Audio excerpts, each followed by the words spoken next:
They say time forgets even the greatest of men, but true honor never fades. Some heroes don't need medals, applause, or recognition. They carry their dignity quietly, like a uniform only their soul can see. Today, I want to share with you the story of one such man, a soldier who walked into a centennial ceremony unseen, unrecognized, until the entire military stopped to salute him. It's not just a story about war or medals, it's about dignity, legacy, and the power of being remembered.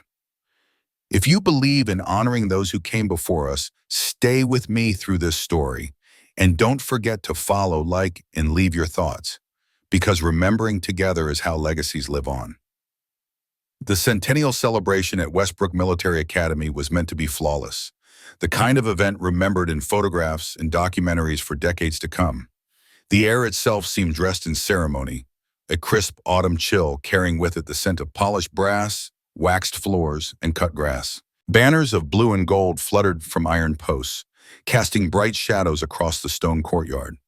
Rows of folding chairs gleamed in neat alignment, waiting for senators, generals, and alumni whose names were carved into history. On the stage before the chapel steps, microphones stood ready for speeches about courage, sacrifice, and 100 years of legacy.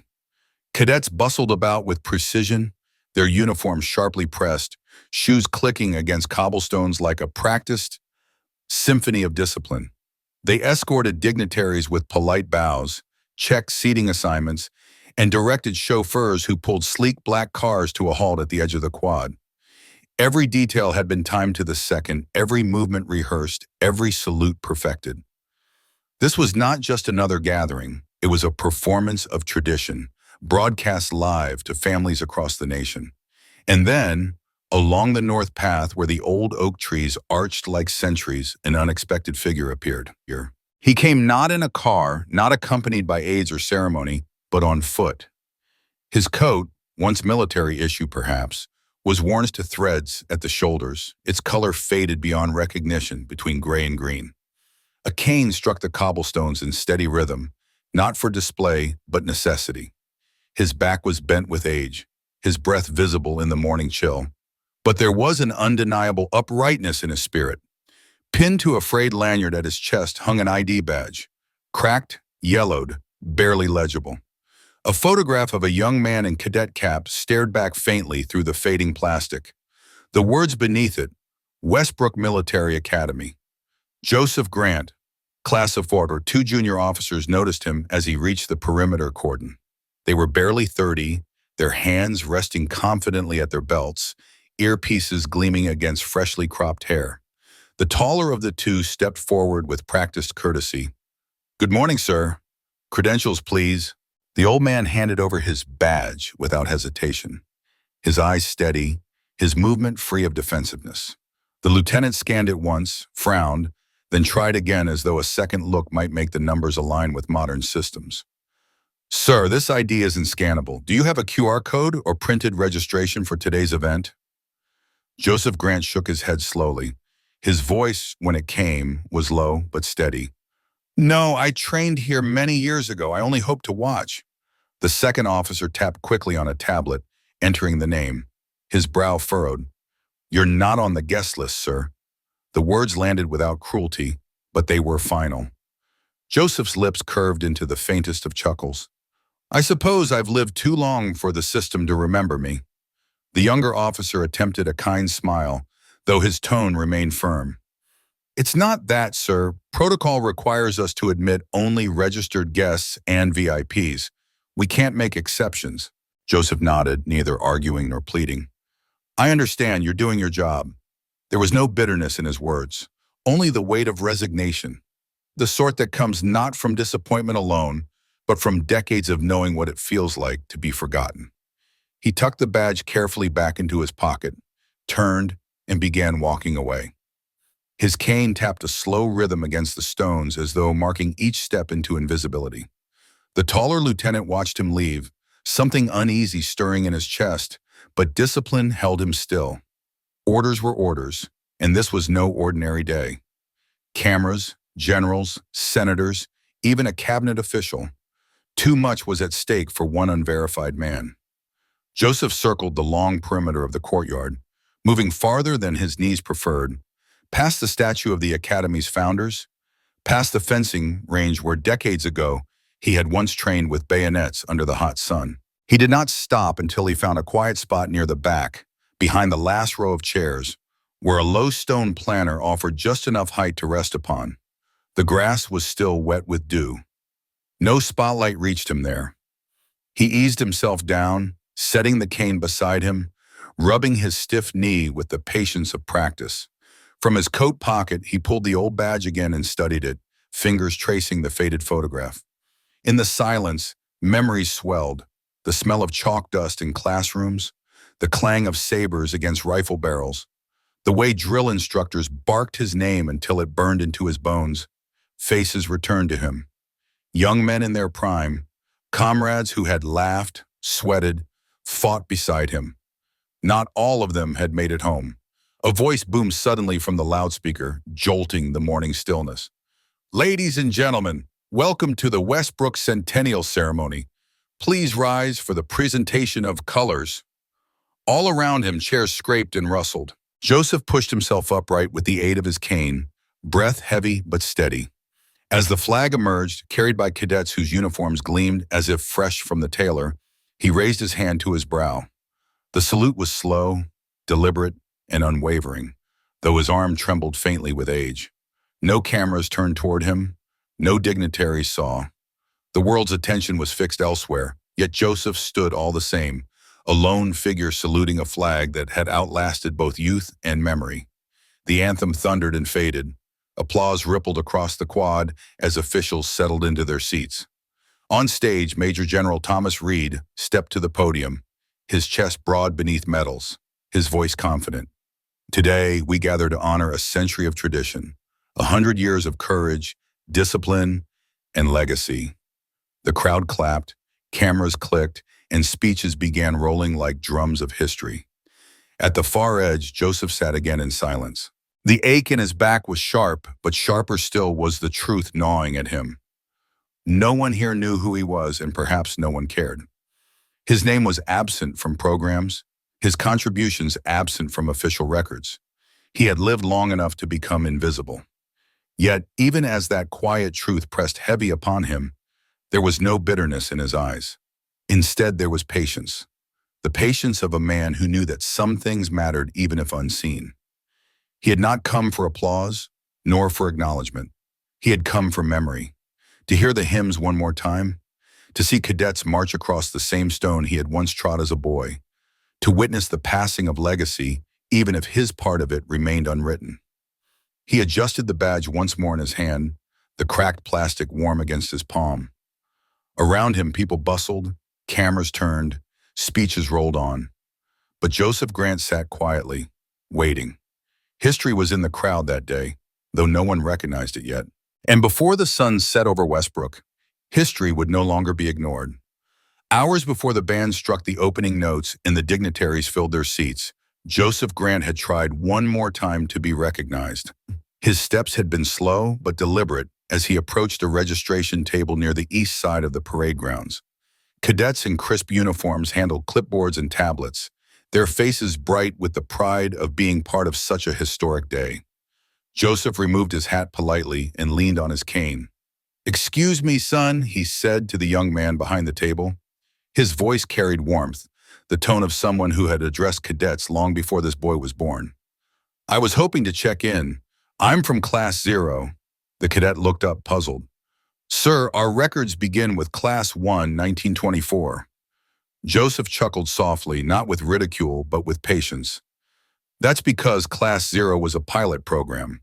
14 of us living in the Old West Barracks. Canvas tents, bolt-action rifles, training exercises on ground that hadn't even been paved yet." The cadet blinked, unsure whether to take this seriously. He glanced toward his tablet again, scrolling quickly through a database that offered no hint of such a thing. "Do you have a QR code or confirmation slip, sir?" With quiet dignity, Joseph reached into his pocket and held out his faded badge. "This is all I've got." By then, a supervising officer had noticed the exchange. Captain Landon, sharp in appearance and efficient in manner, walked over. "Is there a problem here?" The cadet straightened. "This gentleman isn't in the registry, sir." Landon studied the badge with a skeptical expression. "Sir, I'm afraid none of this matches official history. If you were truly here, we'd have records, documentation." Joseph's eyes did not falter. "It was classified. Many of the things we built weren't meant for public record. I was here when those towers were first raised. Later, I served 2 tours in Korea, then came back to help form the 1st Reconnaissance Platoon. We called it Project Spectre. It became the seat of today's special operations." The captain's expression softened only slightly, the way people smile when they have already dismissed a story as embellishment. "With respect, sir, if you don't have credentials, we can't allow you beyond the public walkways. Security protocol." As if to drive the dismissal deeper, another young officer leaned over and muttered not so quietly, "Probably someone's grandfather got confused again." The words stung, though Joseph showed no anger. His shoulders remained straight, his tone calm. "I see," he said simply, then replaced the badge in his pocket. With a polite nod, he stepped back, leaving them to their charts and tablets. No fury burned in his walk as he retreated. Only the heavy weight of invisibility. It was not the first time people had questioned his memory, nor the first time he had been told that what he lived never existed.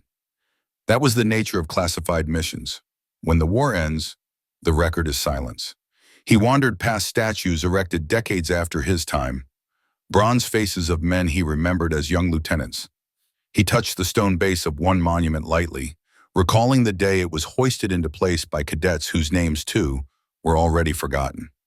Further along, plaques engraved with battle honors stood polished and proud.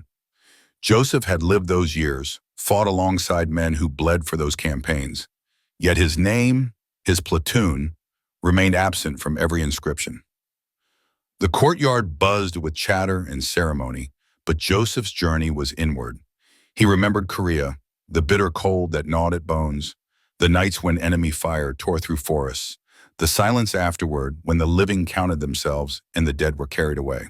He remembered training a small group of young cadets in unconventional tactics, pushing them harder than doctrine allowed because he knew someday their survival would depend not on drills, but on instinct. These memories did not fade with time. They sharpened in contrast to the dismissal he now endured. He had been young once, like those cadets with their tablets, full of certainty that history could be cataloged neatly. But history lived in flesh and blood, not always in books. As Joseph sat quietly near the edge of the celebration, the figure of a cadet shifted in the rows of seats closer to the front. Lieutenant Emily Rodes, third-year honor student, already marked as one of the Academy's most promising leaders, had noticed him. Her eyes, sharper than most, caught the discipline in his movements. She had seen elderly guests stumble to their feet during ceremonies before, but this man stood with precision. His salute during the anthem was not the shaky gesture of confusion. It was crisp, deliberate, honed through years of repetition until it had fused with muscle and bone. Emily leaned toward her squad leader, speaking low. "Sir, there's an elderly man seated by the hedges, not on the guest list, but I believe he's prior service, possibly a veteran." The officer barely turned his head. "Plenty of veterans I hear today. If he isn't in designated seating, he isn't cleared. Stay focused." Emily hesitated. "Sir, I think he may have been part of the early training program. He has an old academy badge. It could be important." Her superior's patience wore thin. "Cadet, we've got generals, senators, and even the secretary of the Army's liaison team here. Do you really expect me to investigate someone sitting on a planter box?" Emily did not flinch. "Yes, sir, I do." The captain's eyes narrowed. "I'll make a note, but don't cause a scene." Dismissed. Reluctantly, she obeyed, but her gaze lingered on Joseph. Something about him unsettled her, not in danger, but in the quiet strength he carried. His hands folded over his cane, his eyes steady on the podium, as if none of the surrounding dismissal mattered. She had seen arrogance. She had seen pride, but this was neither. This was the presence of someone who had walked where others only trained. The ceremony pressed forward, speeches rising and falling like tides of rhetoric. Applause rolled in waves. Joseph sat in silence, watching. He did not fidget, did not crane his neck for recognition. He seemed content simply to bear witness. Yet in Emily's gut, an unease deepened. She knew that kind of stillness. It belonged not to confusion, but to men who carried heavy truths in silence. Around them, the quad pulsed with polished ceremony. Brass instruments gleamed, cadets snapped to attention, and cameras swept across the sea of uniforms. Yet just beyond the edges of the lens sat Joseph Grant, invisible to the program, ignored by the schedule, overlooked by history itself. And though no one around him knew it yet, the silence was about to be broken. A reckoning hovered just beyond the horizon, carried on the thrum of rotor blades that even now began to stir the air far in the distance. The speeches had only just begun when a strange vibration threaded through the air. At first it was faint, a distant murmur too low to distract the crowd. But then it grew, deepening into a steady thrum that rattled glass panes and stirred the banners above the quad. Heads turned upward as the noise sharpened into the unmistakable chop of helicopter blades cutting through the Virginia sky. The brass band faltered mid-note. The announcer at the podium stammered, his words breaking apart. "Ladies and gentlemen, please remain seated. This must be a scheduled demonstration." His voice wavered as though even he knew that explanation didn't fit.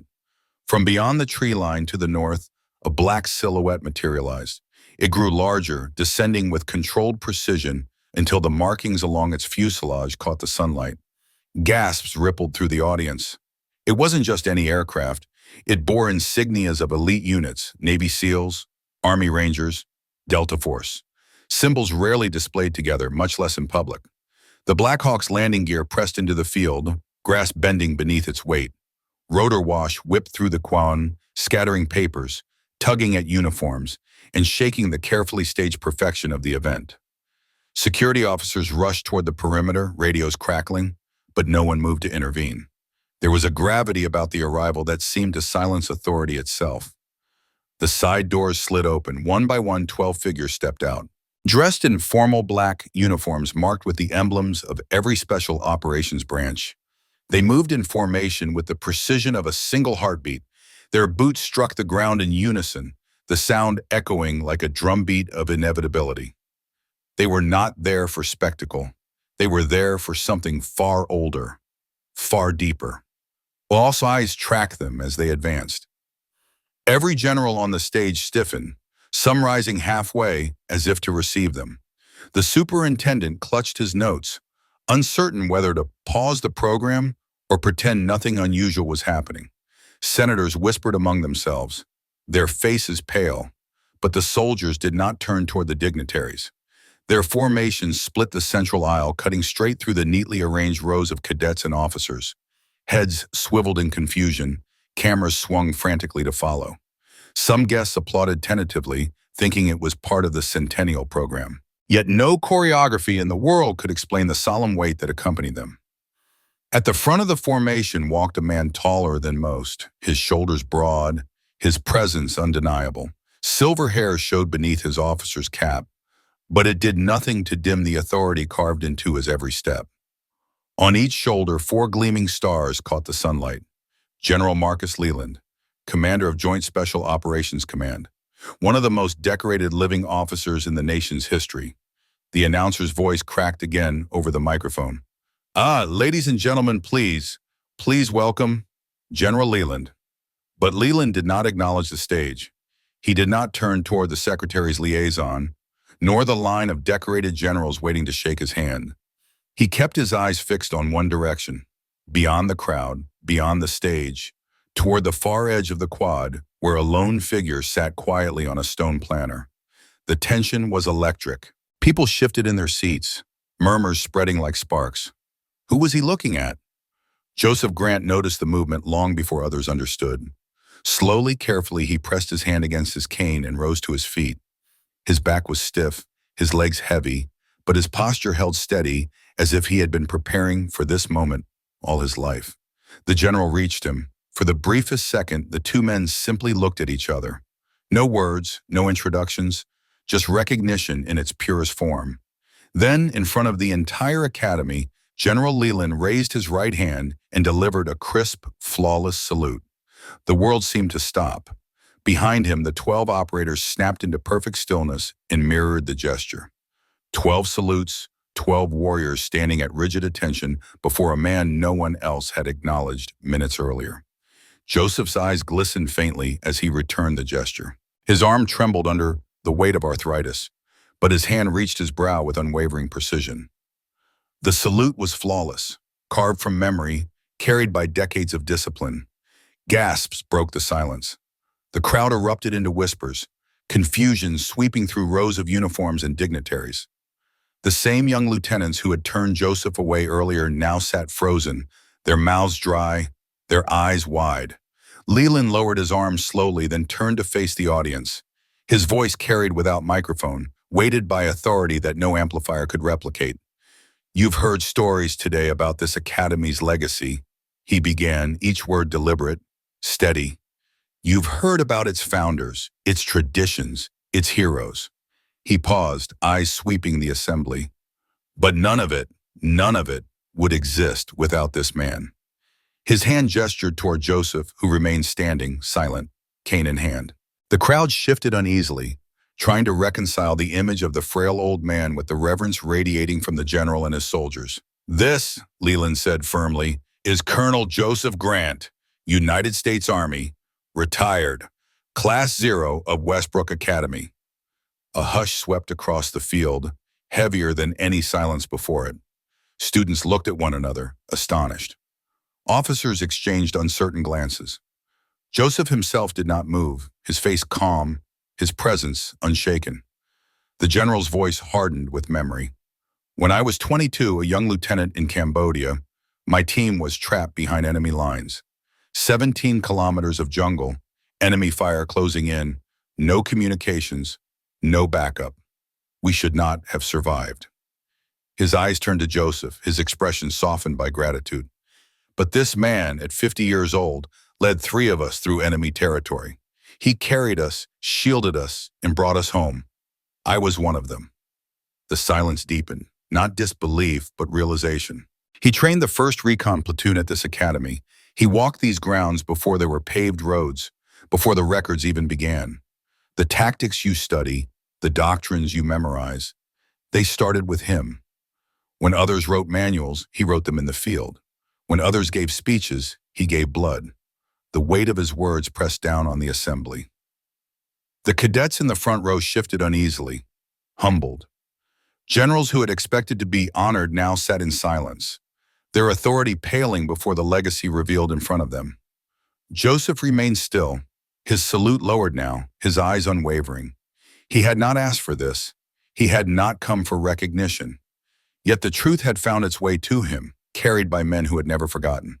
General Leland stepped aside. "This day belongs to you, sir." The 12 operators parted, leaving Joseph standing in the aisle, facing 1,000 eyes. For a long moment, no one moved, not even the flags overhead. It was as though the entire world held its breath, suspended in the weight of honor long overdue. And then, slowly, cadets began to rise from their seats, not by order, not by command, but by something deeper. Respect that demanded no instruction. One by one they stood, hands over hearts, heads bowed, some saluting quietly into the wind. The academy had spent a century preparing for this day, but no speech, no banner, no program could match the power of that moment. A forgotten man was no longer invisible. History had stepped out of silence and into the light, carried by the roar of helicopter blades and the dignity of a salute. For several moments after General Marcus Leland's voice fell silent, the entire quad seemed suspended in a silence so profound it carried its own weight. The flags above hardly stirred. The crowd of cadets, officers, and dignitaries, once a sea of polite claps and murmured chatter, now stood transfixed. An old man with a cane, a name absent from any program, had just been revealed as the foundation of everything they celebrated. Joseph Grant stood without moving, his cane pressed lightly against the ground, his shoulders squared despite the ache that ran deep through his bones. He did not bask in the revelation. He simply held his place, as though waiting for the storm of recognition to pass. General Leland stepped closer to him, lowering his voice so only the first rows could hear. "Sir, you gave me back my life. Today I return what little I can." Those words were not for the cameras. They were for Joseph, A private exchange carried on the open stage. Then the general turned once more to the crowd, commanding it not with volume but with gravity. You honor names carved into plaques and engraved in your manuals. But let this be known, legacy does not always come with ceremony. Sometimes it sits quietly among you, waiting for someone to remember. The effect rippled outward. Cadets who had only moments earlier dismissed Joseph as a stranger now stared with wide eyes, the edges of their certainty crumbling. Dignitaries adjusted their seats uncomfortably, aware of how blind their protocols had been. Even the superintendent, who had prepared months for this centennial, found his carefully crafted program unraveling under the weight of truth. The two young lieutenants who had barred Joseph from entry earlier now stood frozen near the cordon. Guilt washed over their faces. The taller one swallowed hard, then exchanged a glance with his companion before stepping forward. They walked carefully through the parted rows, their boots heavy, as though each step carried shame. When they reached Joseph, they stood at attention, hands stiff at their sides. The taller officer spoke first, his voice unsteady. "Sir, we're sorry, we didn't know." The other, younger, stared at the ground. "We should have listened." Joseph studied them, not with anger, but with something steadier. His eyes softened slightly, then he gave a small nod. No lecture, no rebuke, only grace. That was all. And somehow that was heavier than reprimand. It was forgiveness they had not earned, yet received. The superintendent, Major General Thomas Reed, could no longer remain silent. He stepped to the podium, his notes trembling faintly in his hands. "Cadets, officers, guests." His voice faltered as he glanced toward Joseph.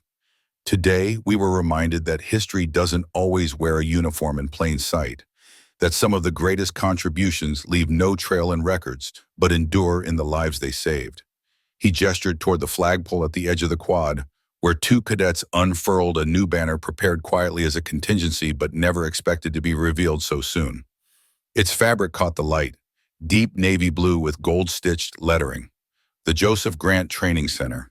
in 2024, the crowd gasped. Then applause rose, hesitant at first, then swelling into a wave that filled the quad. Officers clapped with stiff dignity, cadets clapped with awe, civilians clapped with reverence. The sound rolled outward until the very ground seemed to vibrate with it. Joseph did not clap. Instead, a faint smile tugged at his lips, a tired, knowing smile. Not triumph, not pride, but quiet fulfillment. He had not come to be named, yet now his name would live where he once trained. Through the noise, Cadet Lieutenant Emily Rodas made her way forward. She moved with hesitation, unsure whether it was her place, yet something inside her compelled her steps. When she reached him, she stood straight, her voice steady, though hushed. "Sir," she said, "may I escort you?" Joseph looked at her, eyes glinting with a touch of amusement. "You're the one who noticed me first, aren't you?" Her cheeks warmed and she nodded. "I thought something didn't feel right. I trusted my gut." Joseph's grip tightened slightly on his cane as he shifted his weight. "That's something they won't teach you in doctrine," he murmured. "But it'll save lives." Emily extended her arm. Without ceremony, Joseph took it. Together they walked down the central aisle. The sea of cadets and officers parted silently around them. Heads bowed, hands rose to salute. Even generals who had once commanded armies now stepped aside, giving way to a man who had built the path they walked. At the front row, a simple wooden plaque had been placed on a seat. "Reserved, Colonel J. Grant, Class 0. Emily guided him there. Joseph lowered himself into the chair slowly, cane resting across his knees. The ceremony continued, but everything had changed. Speeches were delivered, bands played, yet the pulse of the event had already reached its crescendo. Every word spoken afterwards seemed smaller in comparison to what had just unfolded. The cadets knew it, the officers knew it, and Joseph knew it most of all. From the stage, General Leland remained standing near the podium, not reclaiming attention but keeping his presence beside Joseph like a sentinel. His expression carried no need for further explanation. The truth had been said. It would echo through every cadet's memory, far louder than any official address. As the sun lowered slightly in the sky, casting long shadows across the field, Joseph's eyes drifted toward the chapel towers. He remembered laying their first stones, sweating in the summer heat with other young men who had laughed at the impossibility of it all. He remembered drills shouted across the same ground where now thousands of feet stood in uniform rows. He remembered comrades who never returned, faces frozen in time, their names absent from any podium. And yet, as the applause rolled, he also felt something else: closure. He had carried his legacy quietly, never expecting acknowledgement. But now, standing before him in living flesh, were men and women who would carry it forward, not because of a headline, but because they had seen what honor looked like when it walked among them. Emily remained beside him, her young frame rigid with pride, yet softened by reverence. She did not speak again, but Joseph could feel the weight of her presence. She was proof that remembrance was not lost, that someone had seen him when others had looked away. The sun dipped lower and the ceremony moved toward its official conclusion. Cameras swept across the crowd, catching fleeting glimpses of Joseph seated in the front row, his cane resting gently across his knees, his gaze calm. To many watching on television, he appeared just another veteran among dignitaries. To those who had stood in that quad, he was the heartbeat of the centennial. And though the music swelled and the speeches concluded, everyone knew the true ceremony had already taken place. It had happened in the moment one man raised his hand in salute to another, and in the silence that followed when an academy, a history, and a nation finally remembered.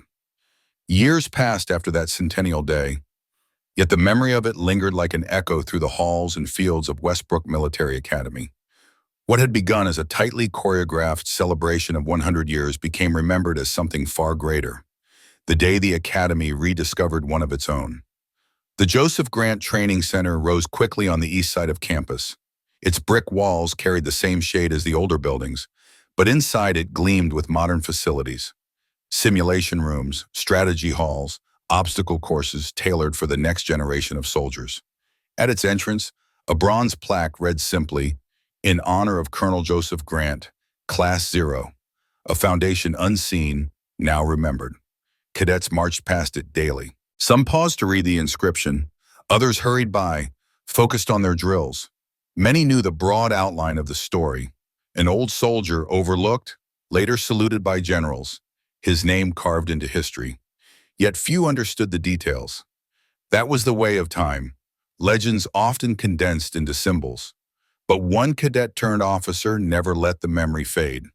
Emily Rodas, who had once been the first to notice Joseph sitting quietly at the back of the quad, rose swiftly through the ranks.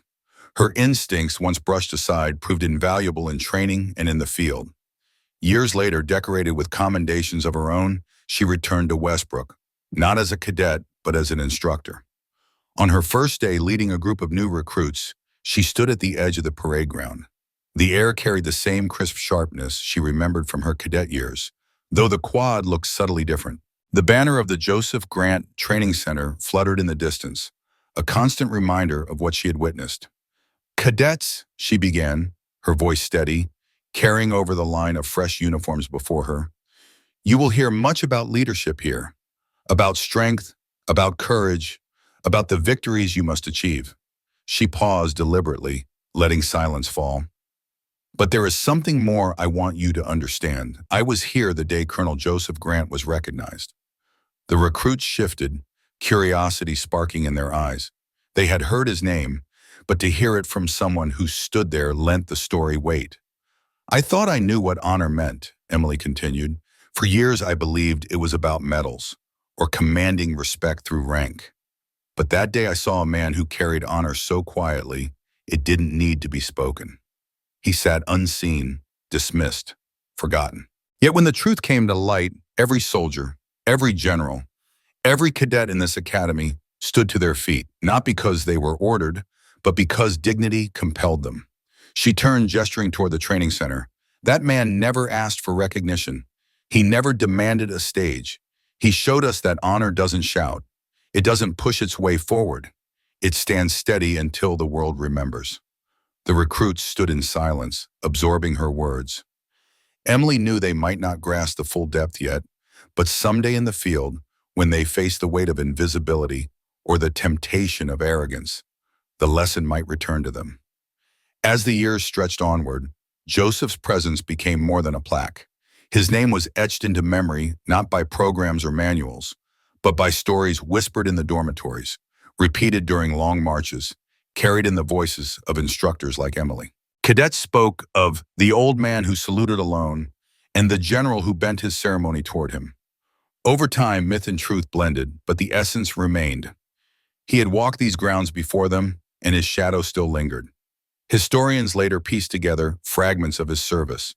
Declassified documents confirmed portions of Project Spectre, validating stories Joseph had once spoken into silence. Records surfaced of reconnaissance missions in Korea and Cambodia, confirming feats once dismissed as legend. Yet the most enduring proof remained the testimony of those who had seen the salute with their own eyes. Joseph himself did not live long after the centennial. A few winters later, his health waned and he passed quietly in his sleep. His funeral was small by his request. No grand spectacle, no parade. A flag folded neatly, a bugle's cry, and a few soldiers standing silently at his side. Among them was General Leland, who spoke only once, laying a hand on the casket. "You saved us more than once," he whispered. "Now it's our turn to keep you alive in memory." Emily was there too. She carried with her the same quiet certainty that had driven her to speak up years earlier. As the casket lowered, she felt the weight of responsibility settle more firmly on her shoulders. He had entrusted his legacy not to records, but to those willing to remember. She would not fail that trust. Decades later, Emily herself stood older, her uniform adorned with medals of her own. She became an instructor many cadets feared for her intensity, yet revered for her fairness. But whenever she spoke of Joseph, her voice softened, as though the memory had carved a permanent space within her. One crisp autumn afternoon, she stood at the archway of the Joseph Grant Training Center. Her students gathered before her. The golden light caught the plaque, making the lettering gleam. She rested her hand upon the bronze and spoke gently. "This man taught me something no textbook ever could. Leadership isn't about being the loudest voice or the most visible name. It's about carrying dignity quietly, day after day, even when no one notices. That is what true honor means." Her words lingered as the cadets filed past. Some understood, some did not. But she knew time would teach them, just as time had once revealed Joseph's truth. Years turned into decades. Documentaries aired, telling fragments of the story. Footage resurfaced of the centennial, capturing only a fleeting glimpse. A cane resting on an old soldier's knee, a cadet standing beside him with her hand over her heart. That brief image came to symbolize more than speeches or parades ever could. Generations of cadets marched through Westbrook, their boots striking the same stone Joseph once crossed as a boy. They passed under the banner of the training center that bore his name, some with reverence, some with indifference. Yet his presence remained woven into the fabric of the academy. And each time Emily walked those grounds, now slower, her hair streaked with gray, she felt him there, not as a ghost, but as a steady reminder. Honor doesn't demand recognition. It endures quietly until the world finds its way back to it. In her final years as an instructor, Emily spoke to her cadets one last time. Her voice, though aged, carried conviction. "Someday you may feel invisible. You may wonder if your sacrifices matter, if history will remember your name. Let me tell you this, honor is not measured by headlines or applause. It is measured by the steadiness with which you carry yourself, even when unseen." That was the lesson Colonel Joseph Grant left us. Carry it well. Her cadets listened in silence, the wind rustling banners overhead. Thus the story of Joseph Grant lived on, not through his own telling, for he had never sought recognition, but through those who bore witness. His dignity became a compass for generations, his quiet strength a guide in moments of doubt. And as long as one cadet remembered, Joseph Grant would never truly fade. Because in the end, some legacies do not require a microphone. They require only a moment, a witness, and the courage to speak when silence threatens to erase them. That is how a forgotten man became the soul of an academy, the spirit of a tradition, and the quiet heartbeat of a nation's memory. And that is how we learn. True honor does not shout. It simply waits until someone finally remembers.